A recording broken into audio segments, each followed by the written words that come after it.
اب دوسری آیت سن لیجیے، گمبھیر، سخت، نہ سمجھ میں آنے والی، اس آیت کے مفہوم کو کم پڑھا جانے والا، اس آیت کے ساتھ یہ تمام حادثات ہیں۔ میں آیت پڑھ رہا ہوں آپ کے سامنے، آپ نے بھی سنا، بہت مرتبہ سنا ہوگا۔ 56ویں آیت سورہ ذاریات، آیت نمبر 56، بسم اللہ الرحمن الرحیم، وَمَا خَلَقْتُ الْجِنَّ وَالْإِنسَ إِلَّا لِيَعْبُدُونِ۔ ہم نے جنوں اور انسانوں کو پیدا ہی عبادت کے لیے کیا۔ میں کہہ رہا ہوں پیدا ہی عبادت کے لیے کیا، یہ نہیں ترجمہ کر رہا ہوں میں کہ ہم نے جنوں اور انسانوں کو عبادت کے لیے پیدا کیا۔ دونوں ترجمے میں فرق ہو جائے گا نا۔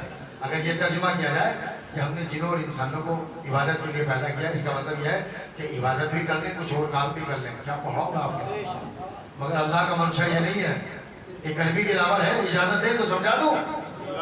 وَمَا خَلَقْتُ الْجِنَّ وَالْإِنسَ إِلَّا، یہ جو اللہ ہے نا، یہ اللہ بہت سارے مقامات پر آتا ہے۔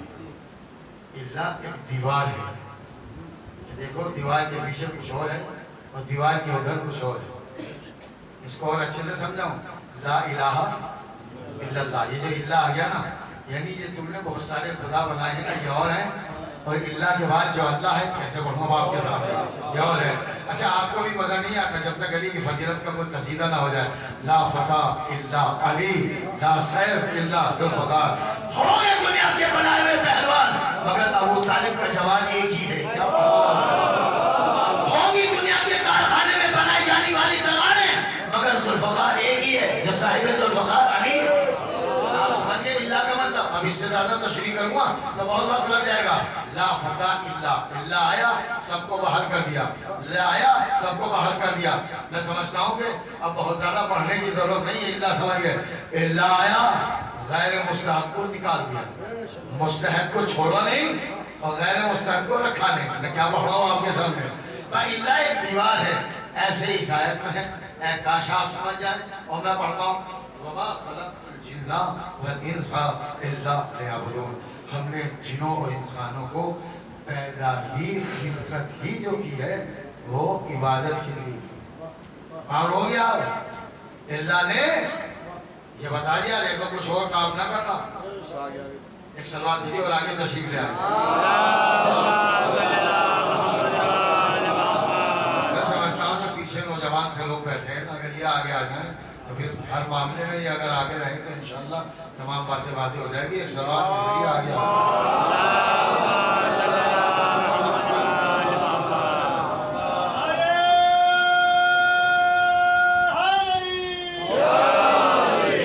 میں نے آپ کو اللہ سمجھایا، اب میں آگے بڑھ رہا ہوں۔ یہ میں نے 4 آیتیں پڑھی، اس کی دوسری آیت پڑھ رہا ہوں۔ ہم نے جنوں اور انسانوں کو صرف عبادت کے لیے پیدا کیا۔ بھائی کچھ کام نہ کرنا ورنہ قرآن کے خلاف ہو جائے گا، اسلام سے خارج ہو جاؤ گے۔ جب اسلام میں رہے گا تو ایمان کہاں رہے گا؟ ایمان نہ ہوگا تو تقویٰ کہاں آئے گا؟ پہلے مسلم، پھر مومن، پھر متقی۔ اتنی جلدی سنا دیا میں نے 4 لفظ، یعنی پہلے مسلمان بنو، اس کے بعد مومن بنو، پھر متقی بننا، اور اس کے بعد تمہارے پاس کمالات ہی کمالات ہوں گے۔ لیکن یہ باتیں یہ ویسے تو بعد میں آئی نا، اللہ کہہ رہا ہے بس عبادت کرنا، اللہ کا لفظ ہے۔ اور دیکھو قرآن مجید پر جو عمل نہ کرے وہ مسلمان نہیں۔ بہت عجیب و غریب فکر پر میری گفتگو کی منزل آ رہی ہے، کچھ نہ کرنا۔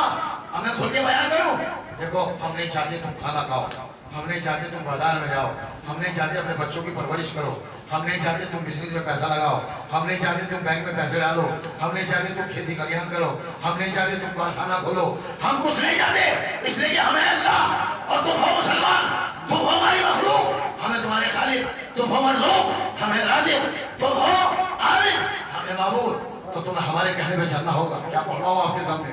ہم نے اعلان کر دیا، قرآن مجید کے ذریعے اعلان کر دیا، زیر زبر بھی در ادھر ہو جائے تو ایمان سے خارج ہو جاتا ہے، اگر پوری آیت ہی خارج ہو جائے۔ کیا پڑھا ہوں آپ کے سامنے؟ تو سمجھنے کی ضرورت ہے۔ اللہ نے کہا کچھ نہیں چاہیے ہمیں، ہم نے تمہیں پیدا ہی کیا ہے، پیدا۔ ایک بات کہوں، قرآن میں نہیں ہے یہ بات، لیکن آپ کی عقل گواہی دے گی۔ اللہ بہت گہرائی کی بات کہہ رہا ہے۔ اللہ کہہ رہا ہے ہم نے پیدا کی لفظ اس لیے رکھی ہے کہ تم نماز کے چکر میں پڑھو گے نا تو وہ تو نماز 15 سال کے واجب ہوگی، 9 سال کے بعد واجب ہوگی۔ کیا پڑھ رہا ہوں میں آپ کے سامنے؟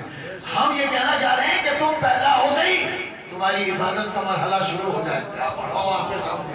پیدا ہوتے ہی تمہاری عبادت کا مرحلہ شروع ہو جائے۔ ایک جملہ کہوں، بلکہ ہم یہ چاہتے ہیں تمہارا پیدا ہونا ہی عبادت بن جائے.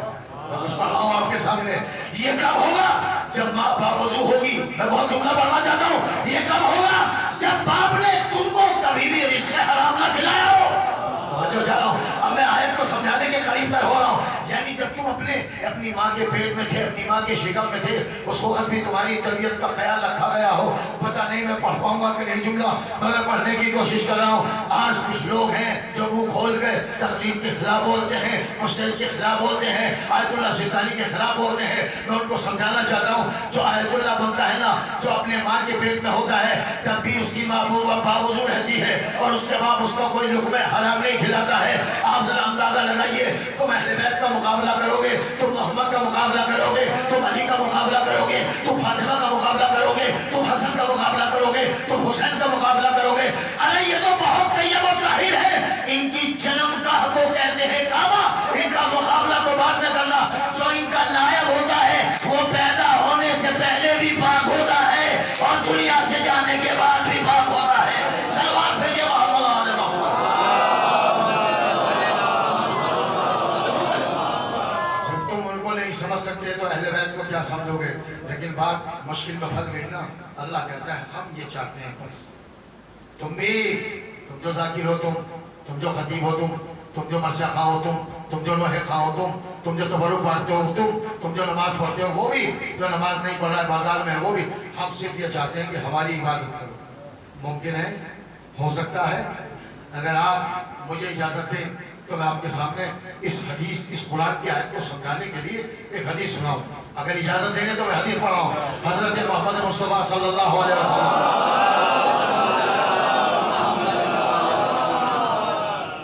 اور یقین جانیے حدیث بہت مستند ہے. ایسا نہیں ہے کہ اس میں اختلاف ہو.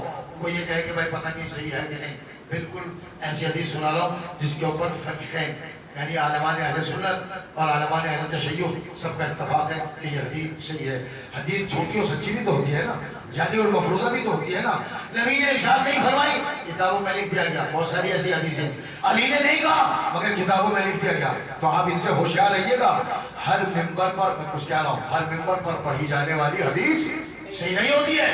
آپ کو اتنا علم، اتنا صبر، اتنا استقامت آپ کے اندر ہونی چاہیے کہ آپ سمجھ سکیں کہ کیا نبی یہ فرما سکتے ہیں. کیا پڑھا ہوں میں آپ کے سامنے، علی کیا ایسا بیان کر سکتے ہیں. بھائی جو حدیث یا جو قول ہے ائمہ معصومین، پہلی بات تو ہمارا نبی اور ہمارے امام کوئی بات ایسی کہتے ہی نہیں ہے جو قرآن کے خلاف ہو جائے. ارے قرآن کے خلاف کیسی ہوگی جب اللہ ہی خود کہہ رہا ہے محمد تو وہی بولتا ہے جو وہی کہتی ہے، تو قرآن کہتا ہے تو ان کی حدیث تو خلاف ہو ہی نہیں سکتی. عزیزان گرامی، تو مشکل یہ ہے کہ اللہ یہ کہہ رہا ہے کہ بس ہمیں عبادت چاہیے. اب حدیث سن لیجیے. بسم اللہ الرحمن الرحیم. اس حدیث کا ترجمہ آپ کے ایمان کو لبریز کرے گا، آپ کو منزل تک پہنچائے گا. القادو لعیالہ کالمجاہد فی سبیل اللہ. ترجمہ سنا رہا بغیر کسی تاخیر کے. اپنی بیوی بچوں کے لیے، اپنے اہل و عیال کے رزق کے لیے کوششیں کرنے والا. آپ کی مرضی ہے تعریف کیجیے گا یا نہیں، اس لیے کہ میرا بیان نہیں ہے، رسول اللہ کا بیان ہے. اپنی بیوی بچوں کے لیے باہر جانے والا، کوشش کرنے والا، گاؤں چھوڑنے والا، وطن چھوڑنے والا، اپنا ملک چھوڑنے والا ایسا ہی ہے جیسے راہ خدا میں جہاد کرنے والا.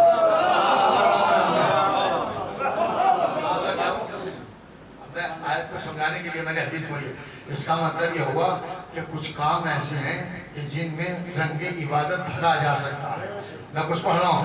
اگر بچوں کی کمائی کے لیے رزق تم کما رہے ہو اور اس کا پیور خیال رکھ رہے ہو کہ ایک لقمہ بھی حرام نہیں کھلائیں گے تو یہ کمانا بھی عبادت ہو جائے گا، یہ روزی بھی عبادت ہو جائے گی، یہ کھلانا بھی عبادت ہو جائے گا. اب میں آیتوں کو سمجھانے کے لیے بچے اندھی جملے کہنا چاہتا ہوں. بازار میں جا رہے ہونا اللہ کی رضا کے لیے، بستر پہ سو رہے ہونا اللہ کی رضا کے لیے، تبرک بانٹ رہے ہونا اللہ کی رضا کے لیے، کسی کی ہیلپ کر رہے ہونا اللہ کی رضا کے لیے. اگر تمہارا اٹھنا بیٹھنا سونا جاگنا چلنا پھرنا سب کچھ اللہ کے لیے ہے تو یہ بھی عبادت بن جائے گی. جملہ سنیے گا. اور اگر نماز پڑھنا بھی دکھانے کے لیے ہے تو یہ بھی عبادت نہیں رہے گی. صلوات بھیجیے محمد آل محمد.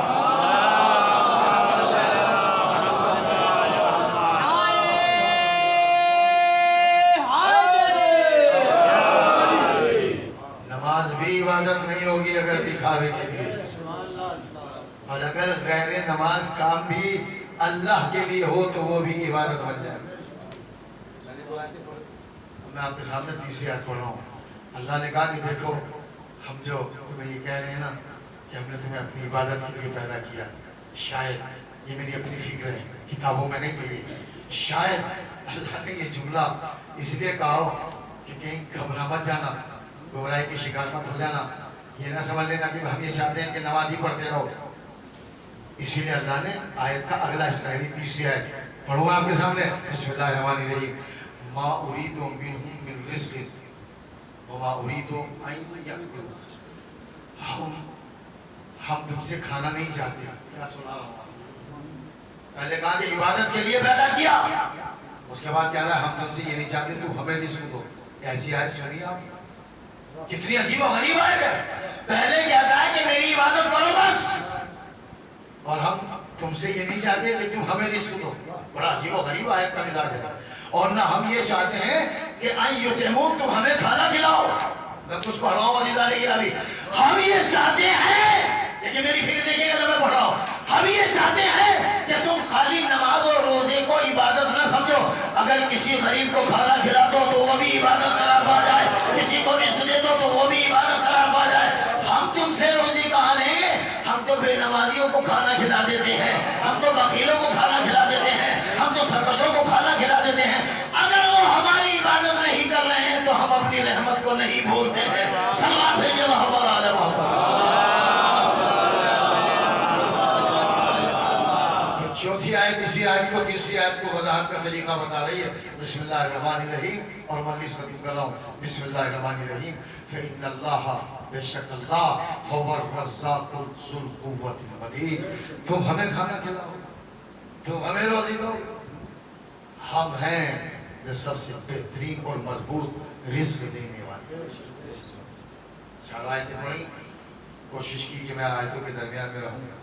مجھے نہیں پتا آپ کو میرا بیان کتنا پسند آیا، لیکن یہی قرآن، یہی احادیث، یہی مجلسوں میں جو پڑھی جانے والی گفتگو کربلا کے میدان سے لاشوں پہ لاشیں اٹھا، حسین نے بڑا صبر کیا ہے تو آیت میں اذا پڑھتے ہیں فصبروا، اللہ نے قرآن مجید میں مختلف مقامات پر کہا کہ دیکھو صبر کرو صبر کرو۔ یہ حسین نے اس کا عملی مظاہرہ کیا، مذاق بات نہیں ہے۔ پڑھنا تو بہت آسان ہے اور سننے والوں کو سنانا بہت آسان ہے، مگر ذرا حسین سے پوچھیے جب اکبر کا جنازہ اٹھا رہے تھے تو کیفیت کیا؟ حسین سے پوچھیے جب قاسم گلبدن کا لاشا اٹھا رہے تھے، نہیں میں لاشا تو شاید میں غلط کہہ گیا ہوں، جب قاسم گلبدن کا بکھرا ہوا لاشا اٹھا، یہ پڑھنا بہت آسان ہے مگر اس کو سمجھنا بہت مشکل ہے۔ عزیزان گرامی، تیروں کے تیر کھا چکے بس ہے حسین، بس روئیے گا، بہت گریہ کیجیے گا آپ انشاءاللہ، اس لیے کہ بی بی فاطمہ زہرا مجلس میں تشریف فرما ہے، ذرا صبر کے سنیے گا، کوئی آنکھ خالی نہ رہے جس سے وہ بی بی جو آپ کو رزق عطا کر رہی ہے، وہ بی بی جو آپ کی جینے کی تمنا ہے، وہ بی بی جو آپ کی اعمال کی قبولیات کا ذریعہ ہے، اس کو خالی ہاتھ مت بھیجیے گا۔ تیروں کے تیر کھا چکے بس ہے حسین، بس نیزوں کے نیزے کھا چکے بس ہے حسین، بس پتہ نہیں آپ کیوں نہیں رو پا رہے، لاشوں پہ لاشیں لا چکے بس ہے حسین، بس یہ آپ سمجھے میں نے کیا پڑھا؟ کبھی اکبر کا لاشا رکھا، کبھی قاسم کا جنازہ لا کے رکھا، کبھی اصغر کا لاشا رکھا، کبھی بچپن کے دوست حبیب کا لاشا لے آئے، اور کبھی نئے مہمان ہو کا جنازہ لیا۔ لاشوں پہ لاشیں لا چکے بس ہے حسین، بس ہم تم کو آزما چکے بس اے حسین، بس شاعر نے یہ اشعار کہے، چار مصرے کہے تو واقعی مصرے واقعات کربلا کو بیان کر رہے تھے۔ بہت گریہ کریں گے عزیزان گرامی، لاشوں پہ لاشیں لاشوں پہ بس ہے حسین، پر لکھنے والے نے لکھا مگر بیت نہ کہی، بیت بھی تو کہنا ضروری ہوتی ہے نا۔ اور جب کاغذ قلم رکھ کر سو گیا تو دیکھا سلطان مشرقین آ گئے تھا، فاطمہ کا لال آ گیا ہے، سوار کربلا آ گیا ہے، اور آنے کے بعد کہا ارے میرے خبیر، تم نے یہ علامہ خبیر لکھنوی کے یہ اشعار ہے، میرے خبیر تم نے بہت اچھا لکھا ہے، تم سے بہت خوش ہیں، ذرا سناؤ تو صحیح تم نے کیا لکھا ہے؟ کہا آپ کے سامنے کیسے پڑھوں؟ کہا نہیں تمہارا امام حکم دے رہا ہے، بہت کیا تم خالی پڑھ کے سنا تو ہم خوش ہو جائیں گے، ہم اسی لیے خام نہ آئیں کہ ہم تم سے خوش ہیں۔ اب جناب علامہ خبیر کہتے ہیں کہ مولا آپ کا حکم حکم ہے تو میں سنا رہا ہوں. تیروں پہ تیر کھا چکے بس ہے حسین. حسین نے بتایا کیا کہا سمسا سننے کا. ہاں ابھی تم سے کہہ رہے ہو جب تیروں پہ تیر لگ رہے تھے نا تو آوازیں کبریائی آ رہی تھی. حسین بس کرو بس.